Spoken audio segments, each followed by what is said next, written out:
blower, the one that's in charge of the shop. So that brings you to me. I'll be your team. My name's Chris. I'm going to narrate the process. I'll talk about what Heather does. There's a lot of stuff that kind of happens sort of behind the scenes, if you will. There's a lot of little things that happen all the time in glass making, so I'll try to fill you in on that. But have you guys seen glass blowing before? First time? You've seen it? You've seen it for sure. You've seen it. All right. Well, Heather's starting us off the way that every item up here started, and that's with one little gather of molten glass. She's gathered it from that furnace, and it holds it at a temperature of 2100 Fahrenheit. Now, when we melt clear glass, we can easily add color by doing what she's doing here. The mixture that she's dumped into these pans, I'll show you in a second when she's done with it. It's called frit. And this comes in every color that you could possibly think of, and there's lots of variations. She's picked out 2 different transparent greens. This is kind of like an emerald green, and then she's picked out also a lime green. It's more like the green that's on this picture here. But this is glass. These little chips of glass heat up instantly when she rolls through them, and hot glass will stick to itself. So it makes the application pretty simple. Does it look green?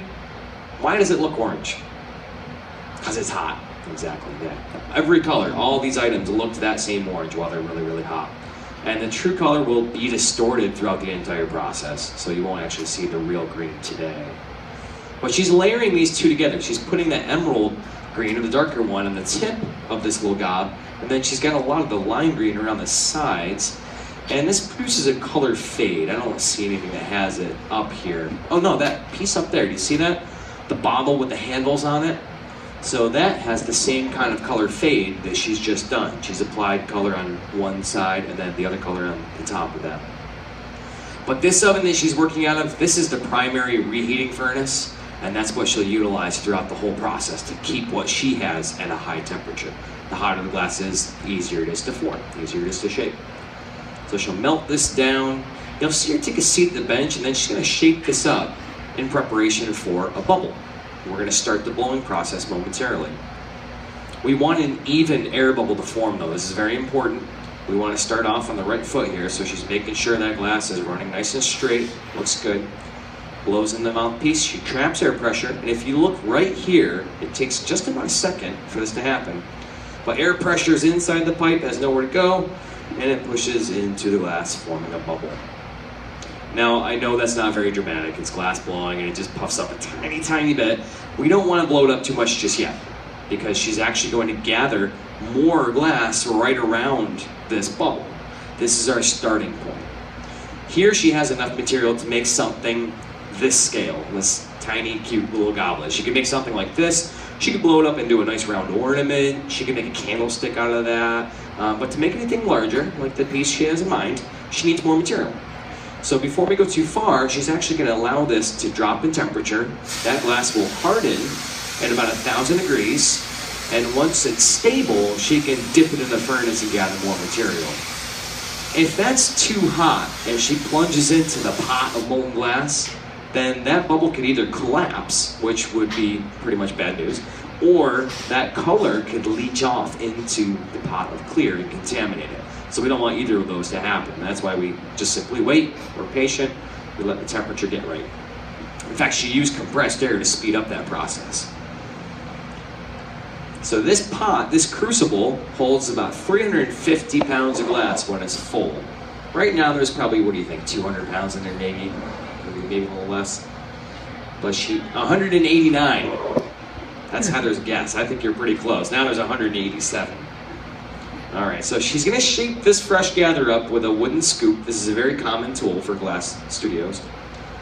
We like fruit woods for several reasons, one of which is they hold water very well. They hold moisture well. And you can see her dunking that into a bucket. That's just ordinary tap water. If you tried to use a piece of dry wood in the molten glass, it would stick right away. You wouldn't be able to work with it. And she doesn't take a big scoop of water and slap it on there. She just uses it wet. And so the water turns to steam, and that's kind of the cushion that stops the glass from sticking. Fruit woods are also very clean, so we're not leaving residue behind. This one is a very interesting item. Glass makers love this tool. This is folded up newspaper. It works very well. I love the reactions. Everybody always gets a kick out of that. But newspaper works really, really well. It's a great tool. It's also wet. You wouldn't use that dry either. All right, so back over to the oven. Now she's kind of tapered this shape into somewhat of a cylinder. And that leads me to believe she's going to drop it into one of our optic molds. We've been using these throughout the day today. This is a great way to apply a pattern to the surface of the form. This is a nice mold. This is a bronze mold with, I think there's about 22 points cut out of it. So it's a star pattern, and it produces this beautiful effect. She's blown pretty hard to fill that mold. Check that out. So that produces this pattern. This bowl right here has that optical effect on there. You can see all those ridges on the surface. So the final form is entirely up to her. That's not a mold to give us the final shape. It's just a mold to give us that texture. So she can make a bowl, she can make a long vase out of this, she could turn it into a plate if she wanted to. She could even make a fish if she wanted. Are we making a fish? No? Okay. But she's still in the beginning stage of this piece. Now she knows what she's creating, but she could certainly change her mind if she wanted to. Once she gets to a certain point though, she'll be committed to the form. But at this point, she's got a nice pattern on there. She's going to start to inflate this to the volume. And it's very rare that you would see a glass blower just take a giant breath of air and keep blowing and blowing and blowing. She could. There's enough heat there that would just blow up into a very large bubble in no time. But it would blow out very thin. It would be very hard to control. So we really want to maintain control the entire time. And if you go too thin too soon, you can't. Now, amongst inflating and shaping, she's going to create this line, and she's established that line, but you'll see her reiterate it as well. Once she inflates it again, she might squeeze it back down. We keep this break-off line. And the sharper that line is, the easier and cleaner the piece will break free from the blowpipe. It's a very important step. The tools she's picked up are called jacks. I really don't know where they get their name, but they're steel blades. They're not super sharp. They're about as sharp as a butter knife. But we put a little bit of beeswax on them as a lubricant, and that's what you saw smoke in right there. It wasn't the metal or the glass, it's the beeswax burning away. It's like an oil. It just helps the tool to slide, to operate better. Okay. So as that gets bigger from inflating, it's stretching the glass thinner. And when it gets thinner, it loses its heat faster. So you might notice that the rhythm starts to change. It starts to pick up a little bit. Working thinner glass, you have to work very efficiently. Each time she reheats, there's a small window of time that she has to manipulate the material, and she's really trying to maximize that with each reheat. And essentially, you could just keep reheating the glass forever. If you wanted to keep working it, as long as you kept it hot, you could do that. Now she said we're going to add a couple components, a stem and a foot for this bowl. Do you want these clear? You're going to spool them on? Okay, great. This will be a lot of fun. This is a great process. Adding some components. She gave me a little nod in the head. That is my cue to bring her the first bit. And I was just asking her exactly how she wanted them brought, so I know my job as the assistant is to bring it the right way. Sometimes you'll see a gaffer tip the bubble straight in the air and we could drip glass onto the form, but in this case she wants to spool it on from the side, like this. This is a very common technique for Venetian glass blowing. If you have time today to make it through our historic collection, we have a wonderful display on Venetian stemware. Magnificent, one of my favorites. And if you look at the goblets that they have in that case, you'll see there's three main parts to each one. There's a top, there's a stem, and then there's a foot. And usually, as a connection between the cup and the stem, or the stem and the foot, you'll find an avolio. And that's what she's creating here. It's an hourglass shape.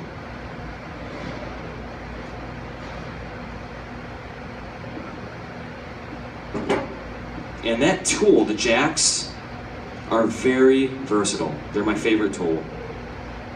There's a lot of ways to use them. In fact, you can see she's used both sides. Where do you want to hold that tool? Right in the middle. You're probably like, I don't want to hold the tool at all. It's really hot. But right in the middle is the safe spot. But you definitely don't want to grab high or low when you've been using them like this. That's a mistake for beginner glass blowers. A little bit of compressed air. You might say, why does she cool it and then go heat it? She's equalizing the temperature. That stem is the hottest part right now. And let me just tell you, we can't let any part of this piece get too cold on us. The glass will crack if it does. So she'll reheat this over and over and over again to keep the main body nice and hot so it doesn't break. But she cooled that stem because she wants it stable. All right, so now we're gonna add, I'll bring her about twice the amount of glass this time. And she's gonna spool this on too, but use a very special footing tool. All right.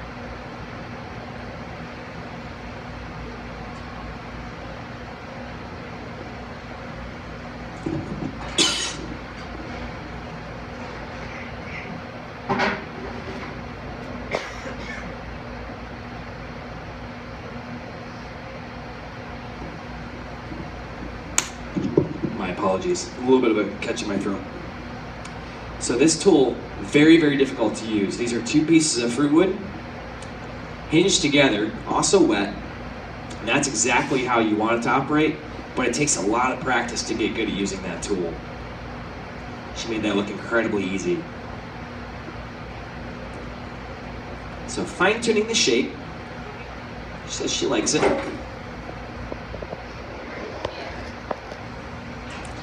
And now we will actually transfer that piece off from the blowpipe and onto a finishing handle so we can work on the top.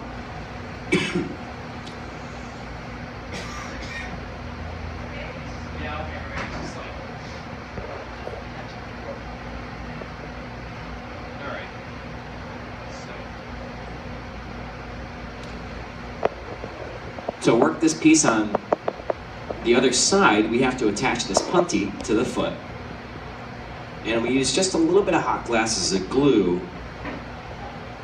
So I'm working on that right now. Now we want to make sure this connection is temporary.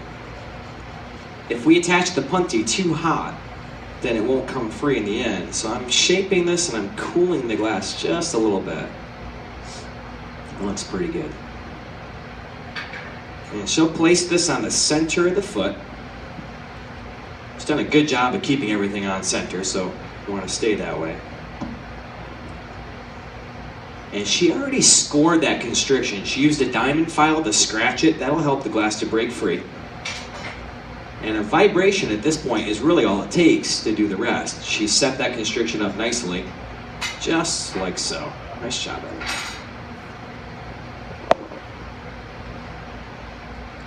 Now you get a view inside of our reheating chamber if you're looking up at the screens right now, and you should be able to see the opening in the top of the form. Sure? No, I'll get you one. So she'll take a moment to really get that top moving again. She needs to soften the glass. To break it free, we had to have it drop to a temperature of about 1,000 degrees. It'll take a little bit of time for her to get the heat back into it. So I'll start up on the next decoration. We're going to apply some of this darker green color around the lip of the form.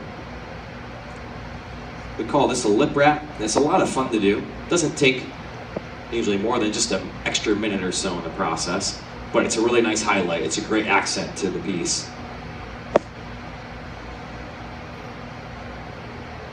Now we buy this frit, these colored chips, from a company over in Germany. And there's several companies around the world that produce glass color for uses like this. The one that we're buying from is one of the oldest ones in existence, called the Reichenbach factory over in Germany.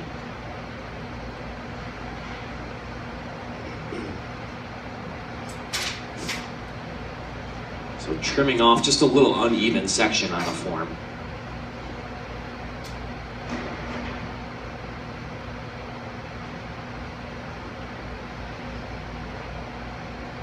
Now there's a lot of different ways to prepare these glass bits. So as an assistant, you really need to be on top of it and follow the gaffer's lead.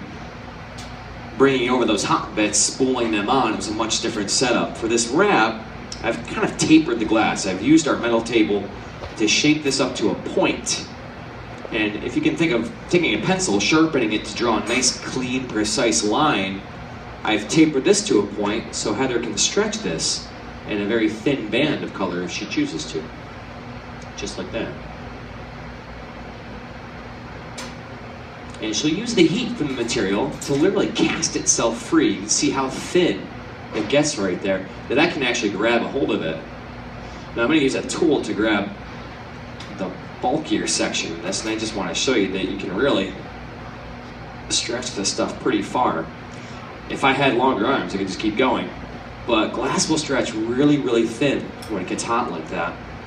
And at that point, it does become pretty pliable. I always do this and end up making a mess that I have to clean up, but it is fun to do.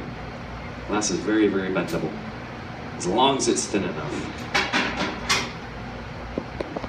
Now, adding a decoration like that, that's something that machines haven't really come up with. They can't do a lip wrap on a piece like that.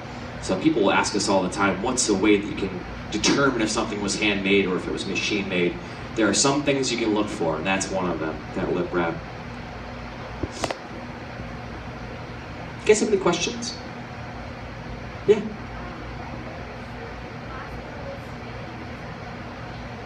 Why she's always turning, spinning it? If she stops turning right now, where the glass is really hot, it would start to go, it would just slump. Yeah, it would slump off center. Yeah.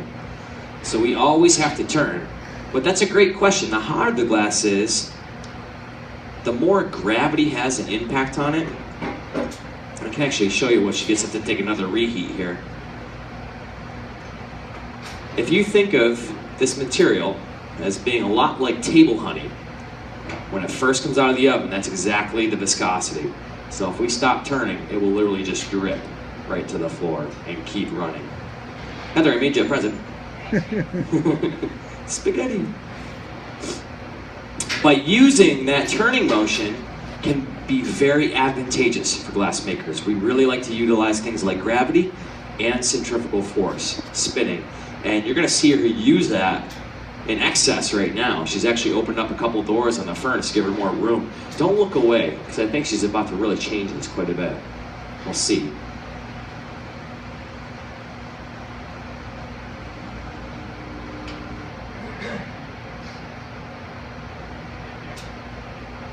Now this oven runs on electricity. That's pretty rare. Most glass studios utilize gas-fired ovens, which are a little bit faster to heat the material. This one takes a little bit longer. It works fine, but it does take longer. Look at this. Spinning really fast and gravity. She's holding it up in the air, and watch this effect. Great. Nicely done. What do you think? Yeah. Very well done.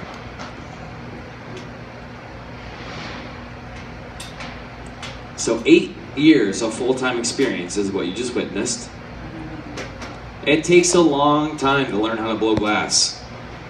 I usually tell people it's about 5 years to really develop a basic understanding of the material. And then after 5 years, I would call you a beginner.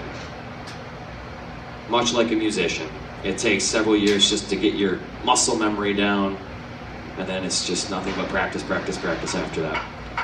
Just breaking it free from the punty. Vibration. Want a little more water on there? She puts these drops of water onto it to create a little bit of stress on the contact. And she's careful not to let the water touch the foot. That's why she drops the rod that way, so the water falls away from that. That's important. One little drop of water in that foot could cause the whole foot to crack apart. Alright. So one more tap. There it goes. It did not want to come off. So she'll fire polish the punty mark. It is sharp right there. We'll take care of that. Here's your last look. I have to put this into an oven where it slowly cools overnight. This process is called annealing, and the annealing cycle actually takes about 8 to 10 hours for this. So we'll put it right back there in the corner of the shelf. And how about a big round of applause for our gaffer, Heather? You actually did a nice job on that. That's your, no, I threw it away. You wouldn't have liked it. I'll make you another one though. I can make them really quick now. Yeah. That wraps up our show. What do you guys think? Any questions? She did good. Yeah, she knows what she's doing. If it looks easy, then you're watching somebody that knows what they're doing. That's what we like to say, and it's true. If you saw a beginner working glass, not to pick on them, because we were all beginners, but if you saw a beginner, you would definitely say, that's a beginner, after watching a demo like that. But I want to thank you guys for coming out to the Hot Glass Show today. Enjoy the rest of your time at the Podium Museum.